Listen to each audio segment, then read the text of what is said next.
পূর্ব পরিকল্পিত চক্রান্ত ও বিভেদের রাজনীতিতে উত্তপ্ত বিশ্রামগঞ্জ। চলন্ত বাসে মহিলা যাত্রীর সাথে দুর্ব্যবহারের অভিযোগকে কেন্দ্র করে বিশ্রামগঞ্জ মোটর স্ট্যান্ডে তীব্র উত্তেজনা দেখা দেয়। বাসে ভাঙচুর করে কিছু মানুষ, হামলা ভাঙচুরে বেশ কয়েকজন যাত্রী আহত হয়েছে বলে প্রাথমিকভাবে জানা গিয়েছে। ঘটনাস্থলে পুলিশ সুপার সহ উচ্চপদস্থ আধিকারিকরা গিয়েছেন। মঙ্গলবার সন্ধ্যা রাতে একটি যাত্রীবাহী বাস মেলাঘর যাচ্ছিল। শেখেরকোট থেকে রাস্তার মাথার মাঝে বাসের ভেতর এক যুবক এক মহিলা যাত্রীর সঙ্গে অভব্য আচরণ করে বলে অভিযোগ ওঠে। গাড়িটি বিশ্রামগঞ্জ পৌঁছাতে একদল লোক গাড়িটি আটক করে হামলা শুরু করে। দুষ্কৃতিকারীরা গাড়িটি ভাঙচুরের পাশাপাশি দা, লাঠি, টাক্কল নিয়ে যাত্রীদের মারধর শুরু করে। অনেক যাত্রী আহত হয়েছেন, অনেকেই পালিয়ে বেঁচেছেন।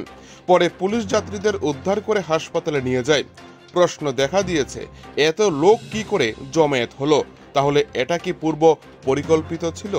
বিভেদের রাজনীতির যে মহড়া দিচ্ছে শাসক দলের দুই গোষ্ঠী, এটা তার বহিঃপ্রকাশ।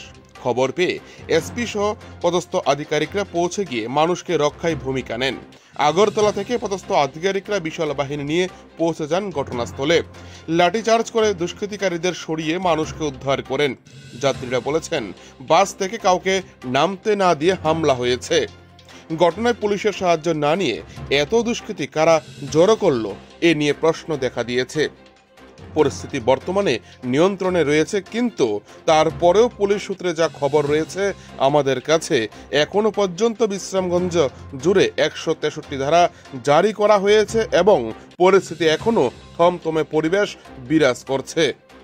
গোটা ঘটনায় ব্যাপক আতঙ্ক দেখা দিয়েছে গোটা বিশ্রামগঞ্জ জুড়ে।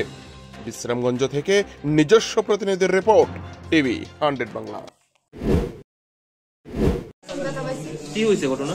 অ্যাকচুয়ালি আমরা কইছি বাসের একদম 7-8 নাম্বার সিটে সামনে কি হয়েছে ওটা তো আমরা জানা নাই, কিন্তু আমরা যতটুকু শুনছি তারা তো প্রথমে যে ভাষায় কথা কইতেছে ওই ভাষাও আমরা বুঝতেছি না। তারপরে কি জানি তারপরে যখন কইতেছে তারা বাড়িতে ভাই বোন না নিয়ে এই না নিয়ে, তখন আমরা বুঝতে অনেক পরে বুঝছি যে একটা মেয়ের সঙ্গে হয়তোবা মলেস্ট হয়েছে, কেউ হয়তোবা মলেস্ট করছে, কিন্তু মেয়েটা গাড়িতে কিছু রেসপন্স করছে না। হয়তো বাড়ি গার্ডিয়ানদের জানাইছে, গার্ডিয়ান হয়তো, কারণ ওইটা অবভিয়াসলি মেয়েরা তো বাড়িতে জানানো দরকার, জানাইছে গার্ডিয়ানরে, মা তো স্বাভাবিক। পরে বিশ্রামগঞ্জে কি হয়েছে? তারপরে বিশ্রামগঞ্জ আইতে দেখি গাড়িরে অ্যাটাক করছে, গাড়িরে অ্যাটাক করে সেটা গাড়িরে আটকে রয়েছে আর কি, বলছে প্যাসেঞ্জার কেউ নামতে পারতো না। তারপর প্যাসেঞ্জারের ফেস দেখাইছে, বলছে না এখানে নাই, নেমে গেছে। গাড়িতে কি পুরুষ মহিলা যারা আসতো সবার উপর আক্রমণ হয়েছে? সবাই উপরেই আক্রমণ হয়েছে। আপনারা ব্যথা পাইছেন? আমরা তো হাঁটাতে কাটছে, আমরা একটু নিজের সিটের দিকে ব্যাগটা কাঁধের উপরে দিয়ে রাখছি, সিটের নিচে পড়ে গেছি। গাড়িটা কোন থেকে কই যেতে আসতো? গাড়ি তো আগরতলা তো শুনলাম।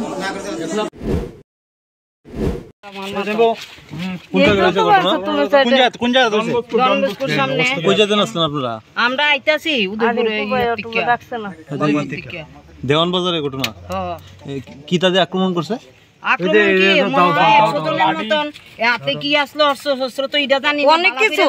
আমরা কইছি হাটের রুগী, আমরা যাইতাছি। এরপরে দিয়ে ঠাস ঠাস করে মারা আরম্ভ করছে তো আমরা ইনডেট করবো এলাকা কইছি গাড়ি টান দে গাড়ি টান দিয়ে আমরা আইয়া পড়ছি। আমরা আইতাছি আগরতলা, আমরা বাড়ি।